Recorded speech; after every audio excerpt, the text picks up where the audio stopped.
have been evacuated as the Mohawk River is expected to crest at record levels sometime this afternoon. Officials say the Gilboa Dam will not breach despite all of the heavy rain yesterday. It was a close call as people living downstream of the dam were asked to leave as a precaution.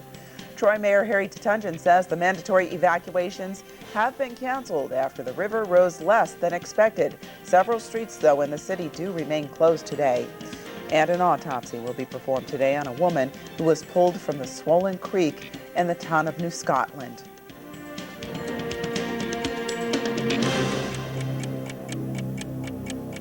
And that was your news in a minute. Now here's more on today's top story.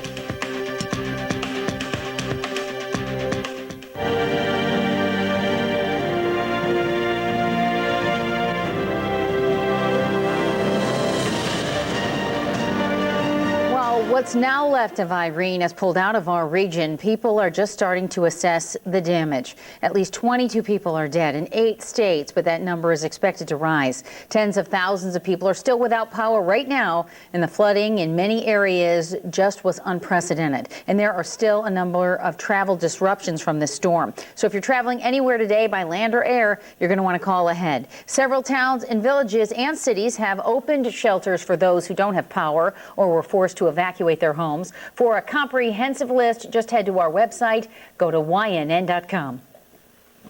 There is some serious flooding right now along the Mohawk River in Schenectady County, much like we usually see in the springtime. The Stockade neighborhood area west of Erie Boulevard has been evacuated. The river in that area continues to rise to moderate flood stage. But the good news is that the forecast has changed significantly since yesterday afternoon. The flooding is now expected to be moderate, and no records are expected to be set. The Mohawk River at the Stockade is expected to crest at 225.5 feet by this afternoon, or 2 feet above flood stage. Still, travel in downtown Schenectady is very limited, and police have asked that all businesses there close today. Water levels in the Mohawk Valley continue to rise at this hour, especially at the Gilboa Dam. Many people are now extremely worried that the dam could break and the water will come rushing through and take over at any minute.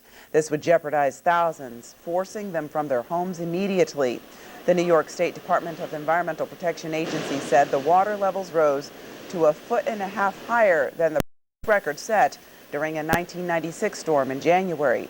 Water forced the Schoharie Creek, currently moving at a rapid pace, and it is so intense that it's actually taking houses with it. There was a house that sat here on the corner, and that house was basically taken down along with all the others. A plan was put in place in 2005 for emergency evacuations during such conditions as Irene.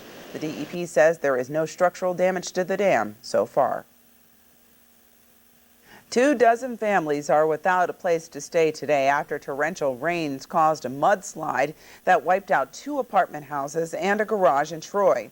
It happened on Brunswick Road late yesterday afternoon. The good news is no one was trapped inside, but those who were in the buildings at the time initially thought it was an earthquake. The fire chief says officials are monitoring the houses on the hill, on Highland and Bleecker Streets for any signs of those buildings falling. In Rensselaer County, an evacuation order is still in effect for River Road on the Route 67 side of the river below the hydroelectric generation plant in Johnsonville, which is a hamlet in Pittstown. County officials say the dam at the hydroelectric plant could fail, and they want everyone out of the way as a precaution. If you need more information, call the Rensselaer County Emergency Operations Center at 266-7685. Mandatory evacuations have also been lifted in the city of Troy, according to Mayor Harry Tutunjan.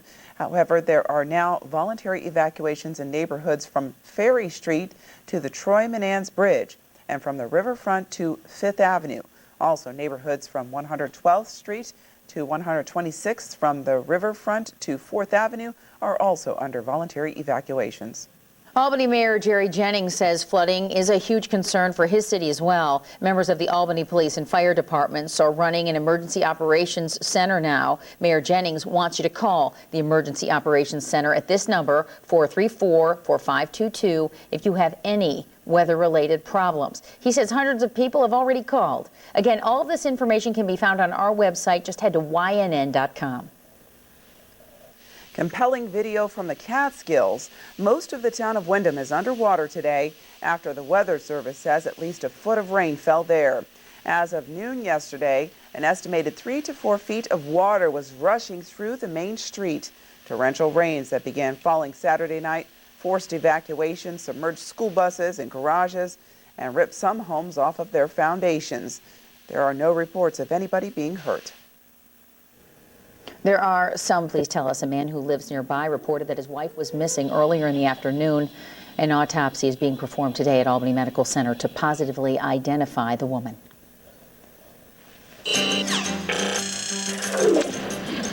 The Berkshires were also hit hard by Irene. Places like Pittsfield saw heavy rains and damaging winds. Some roads were closed off as crews worked on the scene of downed power lines. Others waded through the water that was more than ankle deep, just trying to get into their homes. The worst I've ever seen it in all my life being here. This is unbelievable, and this is only the beginning. We always have problems here when we have heavy rain like this, especially in March when the snow melts and we have the big rains. It's like, but not as bad as this. This is something different. After a period of prices going down, gas prices have remained steady over the past 2 weeks, according to the latest Lumberg survey. Irene did not seem to have an effect on oil prices as they remained steady as well over the past week. The survey says that the price of a gallon of regular gas nationally is $3.61, which is down just a penny over the past 2 weeks. We are paying a little bit more, as always, for gas here closer to home. According to AAA, drivers in Albany are paying $3.75 a gallon, which is unchanged from last week. Drivers in Pittsfield are paying less at $3.67 a gallon. Here's your live sky tracker Doppler radar view from YNN on Time Warner Cable. This portion of the news. They were monitoring Irene's movements. Things will go on as planned. They just made some minor adjustments. We made sure the tent company went around and with all the tents that they tightened them up, ratcheted them down a little more. We're removing some of the smaller tents, you know, the ones that are 10 by 10, more susceptible to gusts of wind. O'Hara says there's plenty to do indoors on the fairgrounds, so don't let the rain keep you away. From the fairgrounds, Iris St. Moran, YNN.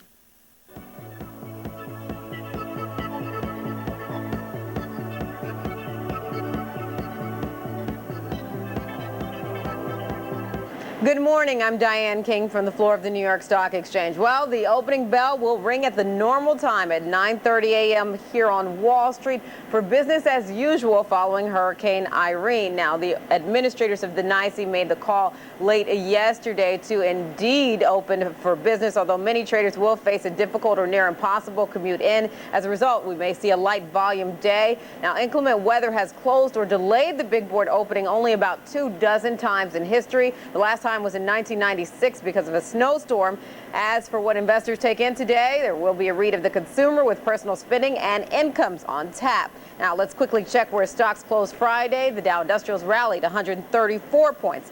The Nasdaq gained 60. That is the latest from the floor of the New York Stock Exchange.